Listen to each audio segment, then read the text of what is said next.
God allows us to go through all sorts of trials and temptations, not because he's mean, but because he is maturing your faith so that you will be able to navigate any future challenges with great calmness and hope as you begin to realize that God always brings about something good in the end, right?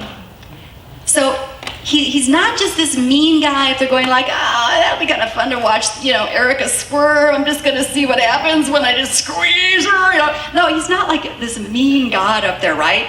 But he's actually trying to mature your faith so you'll be able to navigate any future challenges with great calmness and hope as you start to realize that God always brings about something good in the end.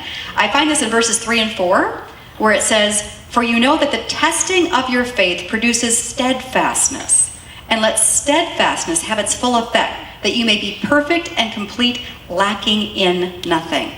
So I decided to look up the word steadfastness in the original text, the original word, the original Greek word. It means patience, hopeful waiting, cheerful endurance.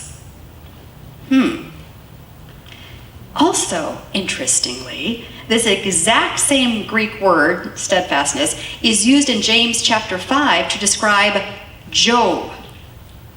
Some of you are familiar with his story. If you're not exactly the most cheerful story to read in the Bible, but just to summarize, Job was just minding his own business. He was a good guy. And then, boom, like all sorts of really, really, really bad things start happening to Job. Really bad things. I mean, he loses everything. And yet, at the end of the story, God brings everything back in an increasing measure at the very, very end. And so this word steadfastness is used to describe Job. This is how it reads in James 5. "Behold, we consider those blessed who remain steadfast. You have heard of the steadfastness of Job, and you have seen the purpose of the Lord, how the Lord is compassionate and merciful."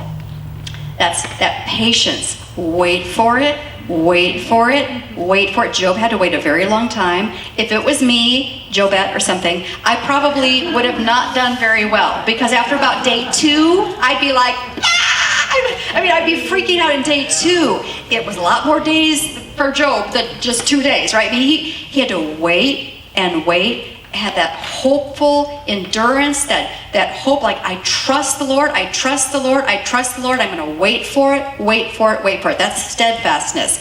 God is saying, will you trust me during that challenge or temptation that you're going through right now? Will you trust me and be patient while I mold you and while I work behind the scenes?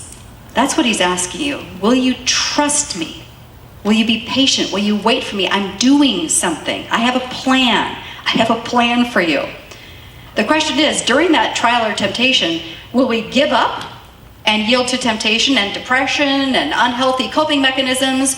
Or will we dig into God during those challenges and develop super strong faith that will grow us into mature, complete servants of Christ who are actually filled with joy? Remember the very first part of the verse, consider it all joy when you face trials, right? God is good. So don't blame him when you cave into temptation. But realize that sin comes when we allow our minds to dwell on things that aren't healthy or that we put ahead of God. Because when we focus on those things, we get drawn into a trap where we are held hostage. Verse 14 and 15, listen to what it says. "But each person is tempted when he is lured and enticed by his own desire. Then desire, when it is conceived, gives birth to sin, and sin, when it is fully grown, brings forth death." That word desire is translated as lust or longing for. And the word lured is translated as enticed, drawn into a trap, falling for a delusion. Are you starting to see a picture here? And then I also looked up the word conceived, the original Greek word for conceived. It means to catch, seize, capture. Getting a picture? So it's clear that God is saying when we allow ourselves to dwell on or long for certain things or relationships or an improved husband or more money or a different job or a different relative or whatever, anything that we put ahead of longing for God, we get drawn into a trap where we find ourselves imprisoned by those thoughts. We're just consumed with it, and we're like held hostage there. Anything that we put before God, anything, even, and I know you're not going to want to hear this, even our children, even our husbands, even our mothers and our sisters and our job and our home and our car, and anything that we put before God is the focus of our attention, that we're longing for this, I must have this. We become entrapped by that thing and held hostage. So the question is, what have you been longing for and dwelling on and actually putting ahead of the Lord? And it's kind of imprisoned you. Like, I can't be happy until I have this. I can't have peace until I have this. And here's what I know, that I know, that I know, that I know, that I know. When we can finally get to the place of laying down that marriage that you think you have to have it just this way to be happy, or my children have to turn out just this way for me to be happy, or I have to get that promotion to be happy, or I have to have a bigger house, or I have to have more clothes, or I have to have a bigger car, or I have, whatever the thing is, when we can finally lay that down and say, Lord, it's your agenda first. I'm just following you. I'm seeking to delight myself in you as the number one thing in my life. That's when we become mature in our faith. We are able to be steadfast during trials and tribulations because we have sought God first, and we know that he has good gifts for his children, that he has blessings for us. In fact, in that verse, Psalm 37:4, he says, delight yourself in the Lord, and he will give you the desires of your heart.